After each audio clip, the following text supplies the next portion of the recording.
Hello everyone, welcome back again to another new lesson. So এই লেসনে আমি আলোচনা করব এবং দেখাবো ওয়ার্ডপ্রেস এর মাধ্যমে কিভাবে আপনি একটি ই-কমার্স ওয়েবসাইট ক্রিয়েট করতে পারেন। সো আপনি থিম ফার্স্টে যদি গিয়ে সার্চ করেন ফর ই-কমার্স অথবা WooCommerce যেটা কিনা ওয়ার্ডপ্রেস রিলেটেড, তাহলে আপনি থাউজেন্ডস অফ থিমস পাবেন। অনেক ধরনের থিমস আছে, আপনি ডেডিকেটেড ফর ই-কমার্স এই ধরনের থিমসগুলো আপনি দেখে থাকবেন, যেগুলো কিনা স্পেসিফিকলি ডেডিকেটেড থাকে জাস্ট ই-কমার্স ওয়েবসাইটগুলোর জন্য, যার মধ্যে উডমার্ট একটি থিম। আমি থিমটি চুজ করেছি আপনাদের এই লেসনটি দেখান, এই লেসনটিতে ইউজ করার জন্য, এবং কিভাবে একটি প্রিমিয়াম থিম কাজ করে সেটিও আমি আপনাদেরকে এখানে এক্সপ্লেইন করব। সো আপনারা অনেক থিম পাবেন যেগুলো মাল্টিপারপাস ইউজেসের জন্য হয়ে থাকে, লাইক আপনার অ্যাভাডা আছে, বি থিম, এই থিমসগুলো যেগুলো আছে, বি থিম, তারপর ডিপি থিম, এগুলো হচ্ছে নর্মাল পোর্টফোলিও ওয়েবসাইট। প্লাস হচ্ছে আপনার যদি সিম্পল কিছু নর্মাল একটা প্রোডাক্ট নিয়ে আপনি মার্কেটিং করতে চান বা ই কমার্স ক্রিয়েট করতে চান, লাইক প্রোডাক্টটা সেল করতে চাচ্ছেন, সেই ক্ষেত্রে আপনি ওই সমস্ত থিম ইউজ করতে পারেন। অথবা আপনি যদি দারাজ, বাংলাদেশি ওয়েবসাইট যেগুলো আছে, দারাজ.com, ইভ্যালি, তারপর হচ্ছে আপনার পিকাবো, তারপর ইন্টারন্যাশনাল লেভেল যেরকম আলি এক্সপ্রেস, তারপর হচ্ছে অ্যামাজন, এই টাইপসের কিছু যদি আপনি ডেডিকেটেড ই কমার্স যেগুলো কিনা ডিজাইনই করা হয়েছে ই কমার্স ওয়েবসাইটের জন্য, সেরকম যদি আপনি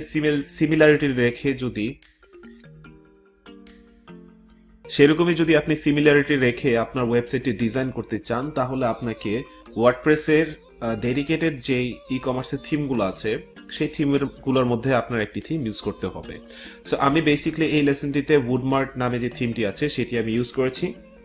এটি এখন বর্তমানে অনেক ট্রেন্ডি। এটির বাজেট হচ্ছে $59, যেটা সার্ভিস চার্জ সহ আপনার $61 পে করে থিমটি পারচেস করে নিতে হবে। সো বেসিক্যালি আপনি উডমার্টের ডেমোসের কথা যদি চিন্তা করেন, এখানে অনেক ডেমোস আছে, অনেক 300+ ডেমোস এখানে ক্রিয়েট করা আছে। সো বেসিক্যালি আপনার থিমটি ইনস্টল করার পরে আপনি এই ডেমোস থেকে যে কোনো একটি ডেমো আপনি চুজ করে নিতে পারবেন। সো আপনার টাইম সেভিংসের জন্য এবং আপনার ইনিশিয়ালি ডিজাইনের জন্য আপনার ডেমো চুজ করতেই হবে, এটার কোনো অল্টারনেট ওয়ে নাই। আপনি যদি একবারে জিরো থেকে স্ক্র্যাচ থেকে শুরু করতে চান, তাহলে আপনার সময় বেশি লাগবে এবং আপনার আরো ডিজাইনিং এর কাজও করতে হবে। সো বেসিক্যালি আমরা অলরেডি জানি যে কিভাবে কাস্টমাইজ করতে হয়, পেজ বিল্ডার্স নিয়ে কাজ আমরা জানি অলরেডি, ডেমো ইম্পোর্ট নিয়েও কাজ জানি, তারপর হচ্ছে ডিজাইন সেন্স আমরা গ্রো আপ করেছি বিভিন্ন ধরনের থিম নিয়ে কাজ করার পরে। তারপর হচ্ছে আমরা আদার্স পেজ ক্রিয়েশন বলেন বা প্রোডাক্ট অ্যাডিং বলেন, সবকিছু আমরা অলরেডি জানি। সো বেসিক্যালি আপনি যখন উডমার্ট থিমটি ইনস্টল করবেন, আপনার একটি ডেমো ইম্পোর্ট করে নিতে হবে, যেটা হচ্ছে বেজ অর ফুল ইম্পোর্ট। এখান থেকে আপনি বেজটা ইম্পোর্ট করে নিতে পারবেন, অথবা যদি আপনি পেজেস সহ আপনি ইম্পোর্ট করে নেন, তাহলে আপনার সকল পেজ যেগুলো অলরেডি ডিফল্ট ডেমোতে আছে, এখানে যদি দেখাই আপনাদের, এই যে ডিফল্ট যে ডেমোটি আছে সেই ডেমোটি আপনার ইম্পোর্ট হয়ে যাবে। ঠিক আছে। সো আপনাকে থিমটি ইনস্টল করার পরে থিমের অপশনটি খুঁজে বের করতে হবে বাম পাশে। এখানে দুটি অপশন আছে, একটি হচ্ছে থিম সেটিংস, যেটা উডমার্ট থিমের সেটিংস, আরেকটা হচ্ছে উডমার্টের আলাদা বেসিক কিছু আপনার অপশনস, যেগুলোর মধ্যে বেজ ইম্পোর্ট আছে, অ্যাডিশনাল পেজেস আছে, হেডার বিল্ডার আছে, থিম লাইসেন্স আছে, সিএসএস জেনারেটর, আর হচ্ছে WP ব্যাকারি সিএসএস। সো এখানে থিম যে হেডারটি আছে, থিমের হেডার বিল্ডারটির মাধ্যমে আপনি আপনার মতো করে কাস্টমাইজ ওয়েতে হেডারটিকে ডেভেলপ ডিজাইন করে নিতে পারবেন। সো আমরা যেটা দেখেছিলাম অ্যাভাডা থিমে, ওদের কিছু সিলেক্টিভ থিম অপশনে আপনার হেডার অপশন ছিল, হেডার লেআউট ছিল লাইক 7-8টার মতো আর কি লেআউট ছিল, যেখান থেকে আমরা যে কোনো একটি চুজ করতে পেরেছিলাম। বাট এখানে এই উডমার্ট থিমটিতে আপনি হেডার বিল্ডারে গিয়ে আপনার মতো করে আপনি হেডার কাস্টমাইজ করে নিতে পারবেন, like how you want to look like your header. আপনি সাপোজ একটা লোগোর বদলে দুইটা লোগো যদি রাখতে চান সেটাও পারবেন। তারপর হচ্ছে লোগোর অ্যালাইনমেন্ট আপনি যদি ঠিক করে রাখতে চান, লাইক মাঝখানে থাকবে বা রাইট সাইডে থাকবে বা মেনুর নিচে থাকবে, আপনি ড্র্যাগ এন্ড ড্রপ করে এখানে এই বিল্ডার দিয়ে কাজ করতে পারবেন। সো এবার আসি আমাদের ডিজাইনিং এ। আমাদের বেস ডিজাইন ইম্পোর্ট করার পরে আমরা যদি একটু ভিউ করি আমাদের পেজটিতে, এখানে আমি দেখতে পারতেছি this is my local host, এখানে আমার লগ ইন করা আছে, এটা আমার হোস্ট। এখানে আমার কিন্তু মূলত ডেমোগুলা ইম্পোর্ট হয়ে গিয়েছে। সো এখানে প্লেস হোল্ডার হিসেবে ইমেজগুলো শো করছে, যেখানে কিনা আমার কোনো প্রোডাক্টের ইমেজ দেওয়া নেই, বাট প্রোডাক্টগুলো অ্যাজ এ প্রোডাক্ট হিসেবে আমার প্রোডাক্টের নেমগুলো সহ, প্রাইসগুলো সহ, ডিটেলস সবকিছু চলে আসছে। সো এগুলো হচ্ছে মূলত ডেমো, এগুলো আমাদেরকে চেঞ্জ করে কাজ করতে হবে। সো এটা টোটালি ডিপেন্ড করে আপনার ক্লায়েন্টের উপরে, লাইক আপনার ক্লায়েন্ট কিরকম প্রোডাক্ট নিয়ে কাজ করবে, মাল্টিপল প্রোডাক্টস অথবা সিঙ্গেল একটি প্রোডাক্টস নিয়ে কাজ করবে কিনা সেটাও ডিপেন্ড করে। সো বেসিক্যালি আপনার এখানে যে কাজটি করতে হবে, যদি আমরা খেয়াল করে দেখি, কাস্টমাইজ যদি করতে হয়, ফার্স্ট অফ অল আমাদের এখানে কাস্টমাইজেশনের জন্য আমাদের এখানে ডেমো ডেটা থেকে, মানে আমাদের ডেমো যে প্রোডাক্টসগুলো আছে, অল প্রোডাক্টসে গেলে আমরা বুঝতে পারবো যে এই প্রোডাক্টসগুলো এখানে ডেমো হিসেবে আপলোড করা, সেই প্রোডাক্টসগুলো আমরা ডিলিট করে দিয়ে আমাদের নতুন প্রোডাক্টস আমরা অ্যাড করে নিতে পারবো।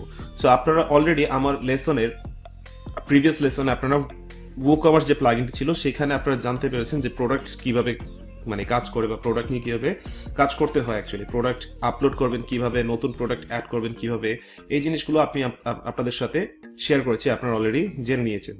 So here is the products. এখানে যদি খেয়াল করে দেখি অনেক প্রোডাক্টস দেখা যাচ্ছে যেগুলো কিনা ইম্পোর্ট হয়েছে যখন আমি এই বেস ডেটাটা মানে ডেমোটা ইম্পোর্ট করেছিলাম। উডমার্ট থিমটা ইনস্টল করলে এই বেস ইম্পোর্ট বিষয়টা হচ্ছে রিকোয়ার্ড, এটাকে আপনার রিকোয়ার্ড মানে দিয়ে দিয়েছে, আপনাকে ইম্পোর্ট করে নিতেই হবে। এরপরে হচ্ছে আপনি যদি আদার্স ডেমোস, এই যে এখান থেকে যে ডেমোসগুলো আছে এই ডেমোসের মধ্যে থেকে যদি আপনি একটা ডেমো ইম্পোর্ট করতে চান, সেক্ষেত্রে ডেমো ভার্সনস এখানে রিকমেন্ডেড, যদি আপনি মনে করেন ইম্পোর্ট করবেন, তাহলে আপনি যে কোনো একটি ডেমো দেখে আপনি এখান থেকে ইম্পোর্ট করে নিতে পারবেন। সাপোজ আমি এখানে ডেমো বুক নামে যেই ডেমোটা আছে, বুকস, আমরা যদি এখানে ড্রপডাউন থেকে খুঁজে বের করতে চাই, তাহলে এই যে বুকস, সো এই বুকস ডেমোটি দেখেন, ড্রপডাউনে ক্লিক করার পর এখানে যে থাম্বনেলটি আছে আমার এটার সাথে ম্যাচ করছে, ইট মিনস এই ডেমোটাই আমরা ইম্পোর্ট করতে পারবো। সো আমরা যদি সেট আপ ভার্সনে ক্লিক করি তাহলে আমাদের ডেমোটি ইম্পোর্ট হয়ে যাবে। কিছুক্ষণ সময় লাগবে, আমাদের এখানে লোডিং বার রান হচ্ছে, দেখাচ্ছে already set up done. So all data imported successfully. So আমরা যদি আমাদের এই পেজটি একটু রিলোড দিয়ে দেখি যে আমাদের আসলেই ডেমোটি ইম্পোর্ট হয়েছে কিনা, রিলোড হচ্ছে এখন, নাইস। সো আমরা দেখতে পারতেছি যে অলরেডি আমাদের হেডার চেঞ্জ। আমরা এই ডেমোর যে হেডারটি আছে, আমরা ডেমোটি ওপেন করে নিচ্ছি, এখানে যে হেডারটি আছে আমাদের এখানেও সেম হেডারটি আছে। তারপর এখানে রেভলিউশন স্লাইডারটিও চলে আসছে, স্লাইডারের মাধ্যমে ডেমোটি ইম্পোর্ট করা হয়েছে, মানে এখানে যে স্লাইডারটি ছিল সেটাও ইম্পোর্ট করা ডান। নিচে এখানে ডিজাইনগুলো যদি দেখি সব কিন্তু হুবহু এইটার মতোই দেখাচ্ছে, রাইট? সো এখানে ইমেজেস এর ব্যাপারে আমরা যদি বলি, এখানে পিছনে ব্যাকগ্রাউন্ড ইমেজ আছে বাট এখানে ইমেজ নেই, এই ইমেজগুলো আমাদেরকে কাস্টমাইজ করে নিতে হবে। সো এইগুলোকে কাস্টমাইজ করতে হলে আমরা যদি খেয়াল করে দেখি, এই ডেমোটি যেই পেজ বিল্ডার দিয়ে ইনস্টল করা হয়েছে বা ডিজাইন করা হয়েছে সেটি হচ্ছে WP বেকারি। সো আমরা এডিট পেজে গেলে মূলত এইটার এডিট অপশনটা পাবো, অথবা যদি আমরা লাইভ এডিট করতে চাই তাহলে লাইভে পেজ বিল্ডারের মাধ্যমে আমরা এডিট করে নিতে পারবো। সো অলরেডি আপনারা জানেন যে কিভাবে এগুলাকে কাস্টমাইজ করতে হয়, কিভাবে আপনার এগুলাকে এডিট করতে হয়। এছাড়া যদি আমি খেয়াল করে দেখি আমাদের আদার্স পেজের মধ্যে এখানে কোনো পেজ ক্রিয়েট করা নাই। আমরা চাইলে আমাদের পেজ ক্রিয়েট করে আমরা লাইক হচ্ছে কন্ট্যাক্ট পেজ বা হচ্ছে আপনার অল প্রোডাক্টস পেজ, এরকম কিছু পেজ যদি আপনি ক্রিয়েট করতে চান তাহলে আপনি পেজগুলো ক্রিয়েট করে নিতে পারেন। সাপোজ আমি এখানে যদি শপ নামে পেজটা সার্চ করি, খেয়াল করে দেখি যদি আছে কি না, বিকজ WooCommerce প্লাগইনটি ইনস্টল করা আছে, হ্যাঁ। সো আমি শপ নামে যে পেজটি আছে সেটি অলরেডি আমার ক্রিয়েট করা আছে পেজেসে। সো দ্যাটস ওয়াই এই সব পেজের মধ্যে আমরা আসার পরে যে ডিজাইনটি দেখতে পারতেছি, লাইক হচ্ছে এখানে একটি ক্যাটাগরি দেওয়া আছে, ক্যাটাগরি বার দেওয়া আছে, অ্যাক্সেসরিজ, ক্লকস, কুকিংস, কসমেটিক্স, নিচে হচ্ছে আপনার প্রোডাক্টস সেট করা আছে। মাউস নিয়ে হোভার করলে এখানে রাইট সাইডে আপনার কিছু অপশনস দেখাচ্ছে, কম্পেয়ার, কুইক ভিউ, তারপর হচ্ছে অ্যাড টু উইশ লিস্ট, তারপর উপরে আপনার ফিল্টারিং অপশন আছে, তারপর প্রোডাক্ট ভিউ মোড আছে, সর্টিং এর অপশন দেওয়া আছে, লেফট সাইড হচ্ছে ক্যাটাগরি, তারপর প্রাইজিং ফিল্টারের বিষয়টা আছে, তারপর ফিল্টার বাই কালার এই জিনিসটাও ক্রিয়েট করা আছে। সো বেসিকলি এইগুলো কিন্তু আপনার থিমের সাথে আসে। সো আমি যদি বলে থাকি, মানে যদি বলি এই জিনিসগুলো আপনি আলাদা ম্যানুয়ালি ক্রিয়েট করতে পারবেন কিনা, হ্যাঁ, আপনি চাইলে আলাদা প্লাগইন ইউজ করে এই টাইপসের ফিল্টার বলেন, ফিল্টার কালার বলেন, প্রাইসিং বলেন, তারপর ক্যাটাগরিজ বলেন, তারপর রিলেটেড প্রোডাক্টস বলেন, এই জিনিসগুলো আপনি চাইলে প্লাগইনসের মাধ্যমে অ্যাড করে নিতে পারবেন। বাট দ্য থিং ইজ আপনাকে ইউজ করতে হবে প্রিমিয়াম থিম। তখন সেই ক্ষেত্রে আপনি যদি প্রিমিয়াম থিম ইউজ করেন, সেই ক্ষেত্রে দেখা গেছে আপনার প্রিমিয়াম থিমের সাথে এই জিনিসগুলো অলরেডি ইনক্লুডেড থাকে, বিকজ প্রিমিয়াম থিমের যে ট্যাম্পলেটসগুলো ক্রিয়েট করা আছে ফর WooCommerce, ওই ট্যাম্পলেটসে অলরেডি এই জিনিসগুলো নিয়ে কাজ করা হয়েছে। আপনার এখানে কোনো কিছু ক্রিয়েট করতে হবে না। আপনি এটা ডিজাইনিং অপশনস, এটার যদি আপনি ডিজাইনিং চেঞ্জ করতে চান, সেই ক্ষেত্রে থিম সেটিংসে এসে আপনি এখানে অবভিয়াসলি অপশনস পাবেন, লাইক এই যে প্রোডাক্ট পেজ আছে, তারপর হচ্ছে লগ ইন রেজিস্ট্রেশনের জন্য পেজ আছে আলাদা, তারপর আরো অপশন দেওয়া আছে। অপশনসগুলো ঘেটে ঘুটে বলা যায় আপনাকে রিসার্চ করে দেখতে হবে যে কোথায় কোন অপশনসটি আছে এবং কিসের জন্য অপশনটি কাজ করছে। তো বেসিক্যালি এখানে প্রোডাক্ট এডিং এর কাজ আমি দেখাবো না, আপনারা অলরেডি প্রোডাক্ট এডিং এর কাজটা আপনারা জানেন যে কিভাবে প্রোডাক্টস অ্যাড করতে হয়। সো এখানে থিমের সাথে আরো কিছু ইনক্লুডেড থাকে, লাইক হচ্ছে অ্যাড টু কার্টের যে পেজটা থাকে। আমরা যখন WooCommerce প্লাগইন নিয়ে কাজ করেছিলাম তখন কিন্তু আমরা অ্যাড টু কার্ট পেজ বলেন, তারপর হচ্ছে মানে কার্ট পেজ বলেন বা চেকআউট পেজ বলেন, তারপর হচ্ছে আপনার বিলিং পেজ বলেন, এই জিনিসগুলো কিন্তু আপনার অন্য ডিজাইনে দেখেছিলাম, রাইট? ওইগুলা কিন্তু আমরা ডিজাইন করতেও পারবো না, কারণ এই ডিজাইনগুলো আসে হচ্ছে আপনার ই কমার্সের যেই মানে WooCommerce যে থিমটা থাকে সেই থিমের মাধ্যমে, মানে থিমের সাথে ইনক্লুড করা থাকে, ঠিক আছে? মানে ওই থিমের ফাইলটাই মানে ক্রিয়েট করা থাকে, থিমের মধ্যে টেমপ্লেট ফাইলটা ক্রিয়েট করা থাকে অ্যাকচুয়ালি। সো বেসিক্যালি আমরা এখানে অ্যাড টু কার্টে ক্লিক করে যদি আমরা ভিউ কার্টে যাই তাহলে আমরা কার্ট পেজ যেটা দেখতে পাবো সেটা কিন্তু আবার ডিফারেন্ট থাকবে। সো উডমার্ট এই টেমপ্লেটটি মানে হচ্ছে থিম, এই থিমটি আর কি, যে টেমপ্লেটটি ডিজাইন করেছে ফর কার্ট, সেই কার্টটার ডিজাইন কিন্তু আমরা অলরেডি পেয়ে যাব। সো আমরা যদি একটু কার্ট পেজে যাই, এখান থেকে কার্ট পেজে যদি আমরা সার্চ করি, আই মিন ডিরেক্টলি লিংকের মাধ্যমে যদি প্রবেশ করি, পেজ নট ফাউন্ড, আমার কি কার্টে অ্যাড হয়নি? একটু দেখে নিই। So dashboard, views, log out, আমরা একটা প্রোডাক্ট অ্যাড করে নিই আমাদের কার্টে। আমি একটু হোম পেজে যাব।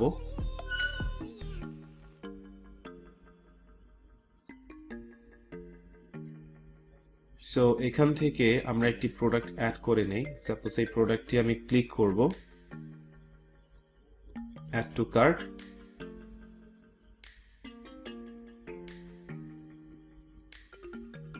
ওকে, আমার এখানে ভিউ কার্টে ক্লিক করলে আমরা কার্টে যেতে পারবো। নিচে নোটিফিকেশন শো করছে আমার প্রোডাক্টটি কার্টে অ্যাড হয়েছে, 599 টাকার যে প্রোডাক্টটি ছিল সেটি কার্টে অ্যাড হয়েছে। ওকে, লেট মি সি, আমার কার্ট নামে যে পেজটি ছিল সেটি মনে হয় আমি ডিলিট করে দিয়েছি। আমরা একটু পেজে গিয়ে খেয়াল করে দেখি যে আমাদের কার্ট নামে পেজটি আছে কিনা। দ্যাটস ওয়াই এখানে শো করছে না, মানে আমি কার্টে অ্যাড হয়েছে বাট কার্টে যাচ্ছে না। এই যে শপিং কার্টে অ্যাড হয়েছে বাট কার্টে ভিজিট হচ্ছে না। সো আমি একটু খেয়াল করে দেখি আমার কার্ট পেজটি আছে কিনা।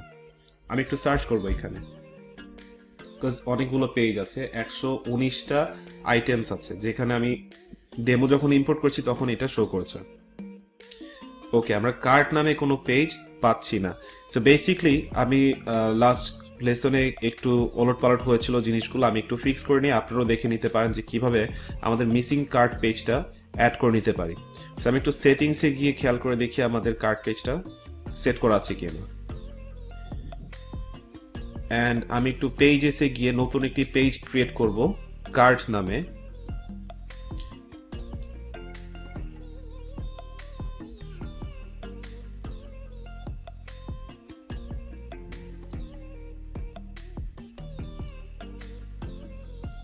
অ্যাড নিউ পেজ ক্লিক করলাম, একটু লোডিং নিচ্ছে।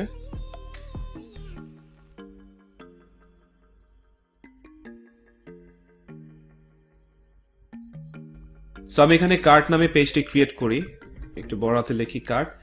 আর কার্ট পেজের জন্য যে শর্টকটটি আছে সেটি আমি এখানে WooCommerce লিখে যদি সার্চ করি শর্টকটস, তাহলে আমি আগেই বলেছিলাম যে আপনার ডকুমেন্টেশনে শর্টকটসগুলো পেয়ে যাবেন। সো কার্টের জন্য যে WooCommerce_কার্ট, এই শর্টকটটি আমরা নিব এবং এখানে জাস্ট পেস্ট করে দিব অ্যান্ড পাবলিশ। সো কার্ট নামে পেজটি আমরা পাবলিশ করে দিলাম।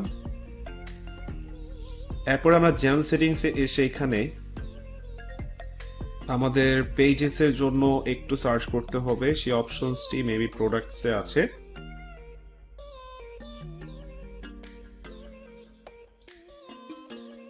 ওকে, সব পেজও সিলেক্ট করা হয়নি, সো আমরা একটু সার্চ করে দেখি আমাদের সব পেজও নেই, তাহলে সব পেজও ক্রিয়েট করতে হবে। সো আমি পেজগুলো মানে ডিলিট করে দিয়েছিলাম, দ্যাটস ওয়াই আমার এখানে শো করছে না। সো কার্ট পেজের জন্য আমরা একটু অ্যাডভান্স স্টেপে যাব। এখানে এসে যদি আমরা খেয়াল করে দেখি আমাদের পেজগুলো সেট আপ করা আছে কিনা। ও আচ্ছা, এখানে cart page, checkout page, my account page set up করা নেই। সো দ্যাটস ওয়াই আমাদের একটু প্রবলেম হচ্ছে, মানে আমাদের থিমে কাজ করছে না।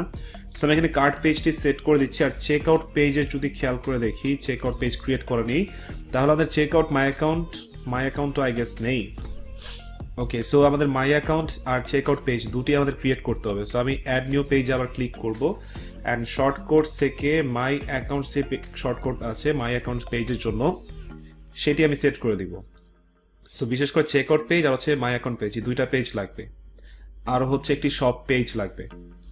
সো আমি এখানে সেট করি মাই অ্যাকাউন্ট, আর এখানে শর্টকাটটি লিখে পাবলিশ করে দিব। দেন হচ্ছে চেকআউট পেজ, চেকআউট পেজটি কপি করব। ওকে, এটি পাবলিশ ডান। অ্যাড নিউ পেজ ক্লিক করে আবার নতুন একটি পেজ করব ফর চেকআউট পেজ।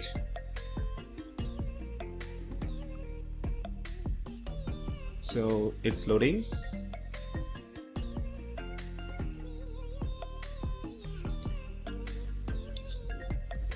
এটা হচ্ছে চেকআউট পেজ, এন্ড চেকআউট পেজের জন্য শর্টকাটটি পাবলিশ করে দিব। অ্যান্ড ফাইনালি আমরা একটি শপ পেজ ক্রিয়েট করব। সো আমরা যদি একটু সার্চ করে দেখি আমাদের শপ পেজ আছে কিনা, এখানে একটু রিলোড দিব যাতে আমরা চেকআউট পেজ আর হচ্ছে মাই অ্যাকাউন্ট পেজগুলো ড্রপ ডাউনে দেখতে পাই, অ্যান্ড সেট করে দিব। চেকআউটের জন্য চেকআউট, মাই অ্যাকাউন্টের জন্য মাই অ্যাকাউন্ট, অ্যান্ড কার্ড পেজের জন্য কার্ড। আর আপনি যদি মনে করেন টার্মস এন্ড সার্ভিসের জন্য পেজ ক্রিয়েট করে দিবেন, সেটা আপনি সেট করে দিতে পারেন। সো বেসিক্যালি এগুলো চেঞ্জ করার পর আমরা সেভ চেঞ্জে ক্লিক করি। সো আমাদের পেজগুলো ক্রিয়েট হয়ে যাবে এবং শর্ট কোর্সগুলো ঠিকমতো কাজ করবে। এবার আসি প্রোডাক্টসে। সো প্রোডাক্টসে এসে আমরা মূলত সব পেজটি সেট করে নিতে পারবো। সো আমরা একটু খেয়াল করে দেখি আমাদের সব পেজটি ক্রিয়েট করা আছে কি না। এটা পাবলিশ ডান, আমরা অল পেজেসে যাই অথবা এখানেই সার্চ করে দেখি। So here is the shop page, আমরা একটু সার্চ করি, নো, শপ পেজ ক্রিয়েট করা হয়নি। অ্যান্ড শপ পেজের জন্য আপনার কোনো শর্টকাট লাগবে না। সো বেসিক্যালি আপনাকে শপ নামে একটি পেজ ক্রিয়েট করতে হবে। আমি অ্যাড নিউতে ক্লিক করব,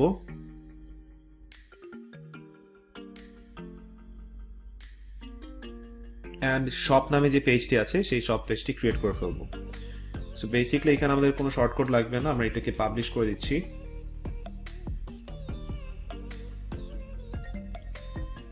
ওকে, ইউআরএল ঠিক আছে।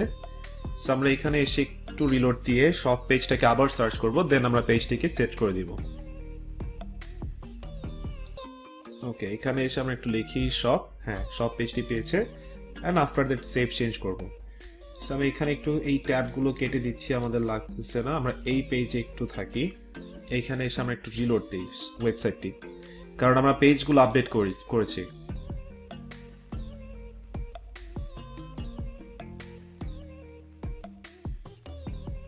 আমাদের থিম ফাংশনস অনুযায়ী কিন্তু আমাদের চেক মানে কার্ট আছে, কার্টে আমাদের প্রোডাক্টটি অ্যাড হয়েছে, রাইট? সো আমি এখানে রাইট সাইডে দেখতে পারতেছি, যদি ক্লিক করে আমার প্রোডাক্টটি অ্যাড হয়েছে।